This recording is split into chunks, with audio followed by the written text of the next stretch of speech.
Bismillahirrahmanirrahim. Assalamualaikum warahmatullahi wabarakatuh. Perkenalkan, nama saya Asdi Septiani Asran dengan NIM 10540112922.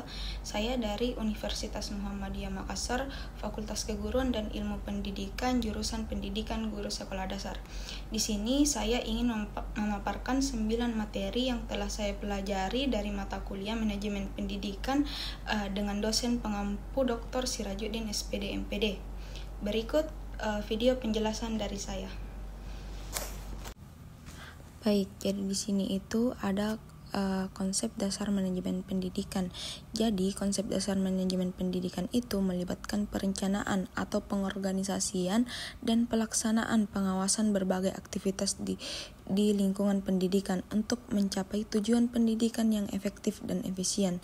Dan tujuan dari manajemen pendidikan itu, manajemen pendidikan bertujuan untuk mengelola sumber daya seperti tenaga pendidikan, fasilitas, dan dana secara optimal agar proses pembelajaran berjalan dengan baik.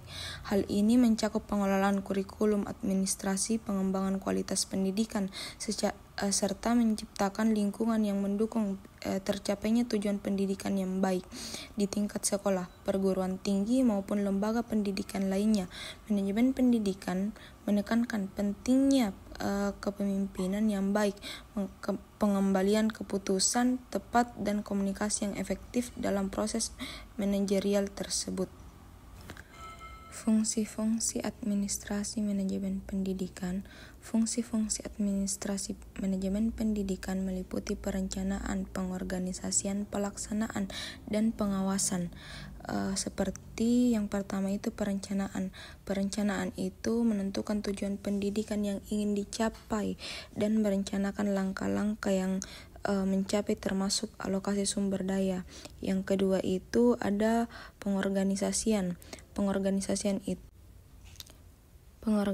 mengatur sumber daya manusia, fasilitas, dan struktur organisasi agar tugas dan tanggung jawab dapat dilaksanakan dengan efisien. Selanjutnya itu ketiga ada pelaksanaan. Implementasi dari perencanaan yang telah disusun termasuk proses pembelajaran atau pengajar dan kegiatan pendukung lainnya.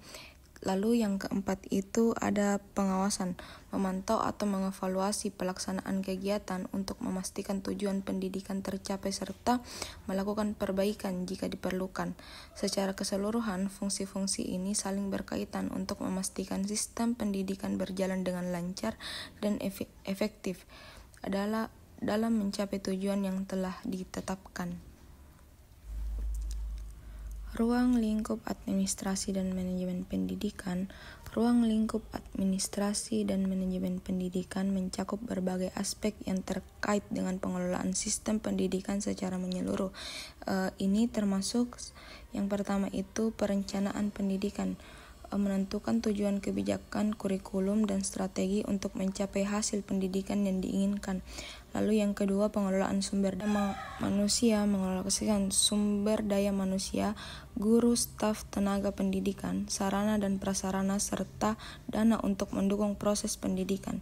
Yang ketiga itu organisasi pendidikan, menyusun struktur organisasi di lembaga pendidikan, memastikan pembagian lembaga dan alur komunikasi yang jelas. Yang keempat, pengawasan dan evaluasi, memantau dan mengevaluasi pelaksanaan kebijakan untuk memastikan kualitas pendidikan tetap terjaga. Yang kelima itu pengembangan kualitas pendidikan, meningkatkan mutu pendidikan melalui pelatihan, pengembangan kurikulum, dan inovasi dalam metode pembelajaran. Secara keseluruhan, ruang lingkup ini mencakup segala aspek yang diperlukan untuk menciptakan sistem pendidikan efisien dan efektif dan berkualitas. Lalu ada struktur organisasi dalam suatu lembaga. Struktur organisasi dalam suatu lembaga adalah cara menyusun atau pengaturan hubungan antara berbagai kegiatan atau bagian unit dalam lembaga tersebut yang mencakup pembagian tugas, tanggung jawab, serta alur komunikasi. Struktur ini umumnya terdiri dari beberapa tingkat hierarki, dimulai dari pemimpin tertinggi hingga staf pelaksanaan. Misalnya dalam lembaga pendidikan, struktur organisasi dapat mencakup posisi seperti kepala sekolah, wakil kepala sekolah, guru, staf administrasi, dan tenaga pendukung lainnya.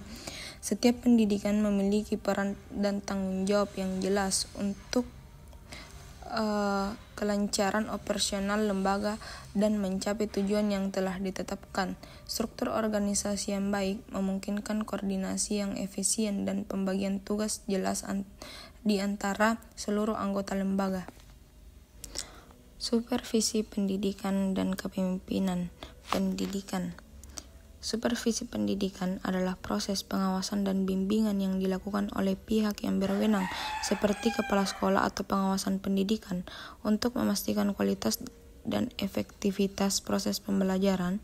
Tujuan supervisi pendidikan adalah untuk meningkatkan kinerja guru atau memperbaiki metode pembelajaran dan mencapai tujuan pendidikan yang lebih baik melalui umpan balik konstruktif dan dukungan personil profesional.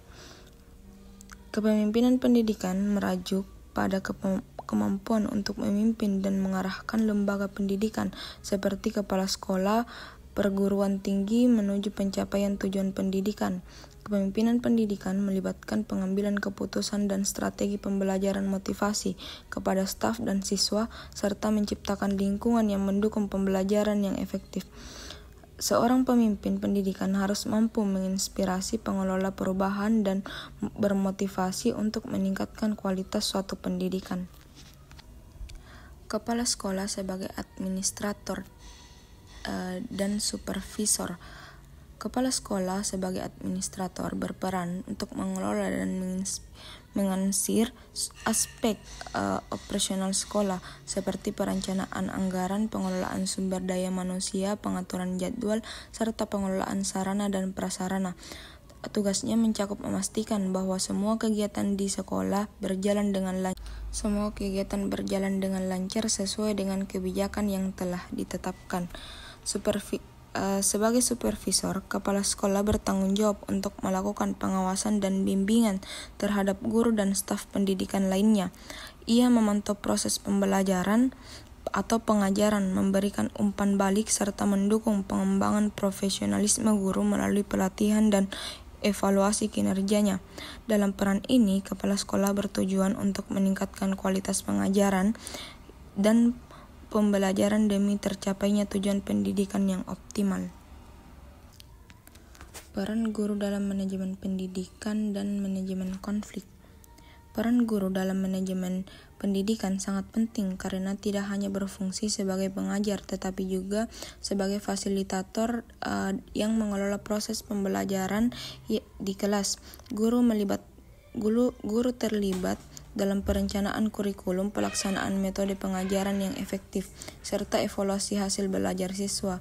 Selain itu, guru juga berperan dalam menciptakan lingkungan belajar yang kondusif dan mendukung perkembangan karakter siswa.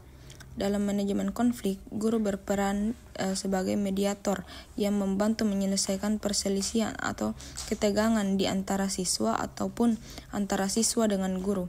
Guru hanya memiliki keterampilan komunikasi yang baik dan kemampuan menilai situasi dan objektif, serta mencari solusi yang adil. Tujuannya adalah menciptakan suasana yang harmonis dan mendukung terciptanya tujuan pendidikan tanpa adanya hambatan bersumber dari konflik. Manajemen strategi meningkatkan mutu pendidikan. Manajemen strategi meningkatkan mutu dalam pendidikan adalah pendekatan sistem untuk merencanakan dan mengimplementasikan langkah-langkah yang bertujuan untuk meningkatkan kualitas pendidikan secara berkelanjutan. Proses ini melibatkan analisis kondisi pendidikan yang ada, penempatan tujuan yang jelas, serta pengembangan dan penerapan strategi untuk mencapai tujuan tersebut. Strategi ini mencakup meningkatkan kualitas pengajaran, mengembangkan kurikulum, pelatihan, pengembangan profesional untuk guru, serta meningkatkan fasilitas dan sarana pendidikan. Manajemen strategi ini juga melibatkan evaluasi berkala untuk menilai efektivitas tindakan yang telah dilakukan untuk membuat penyesuaian bila diperlukan untuk memastikan mutu pendidikan terus meningkat. Yang terakhir, pengambilan keputusan dan pencegahan masalah. Pengambilan keputusan adalah proses memilih opsi terbaik dari beberapa alternatif untuk mencapai tujuan tertentu. Dalam konteks pendidikan, pengambilan keputusan melibatkan pertimbangan berbagai faktor seperti data, pengalaman, dan input dari berbagai pihak terkait untuk memilih solusi yang efektif. Lalu, pencegahan masalah adalah proses identifikasi dan analisis masalah dan dihadapi, diikuti dengan pencarian solusi yang tepat. Dalam pendidikan ini sering melibatkan upaya untuk mengatasi tantangan yang muncul, seperti kesulitan belajar siswa, kurangnya sumber daya, atau konflik antara siswa. Sumber daya atau konflik antar pihak. Pemecahan masalah yang efektif melibatkan pengumpulan informasi, analisis mendalam, serta penerapan solusi yang tepat memperbaiki situasi yang ada. Itulah video penjelasan dari saya. Saya ucapkan banyak terima kasih. Saya akhiri dengan ucapan wabillahi taufiq wal hidayah. Wassalamualaikum warahmatullahi wabarakatuh. Saya mahasiswa Universitas Muhammadiyah Makassar mengundang adik-adik SMA, MA, dan sederajat untuk bergabung di Universitas Muhammadiyah Makassar. Unismu unggul, unggul, unggul.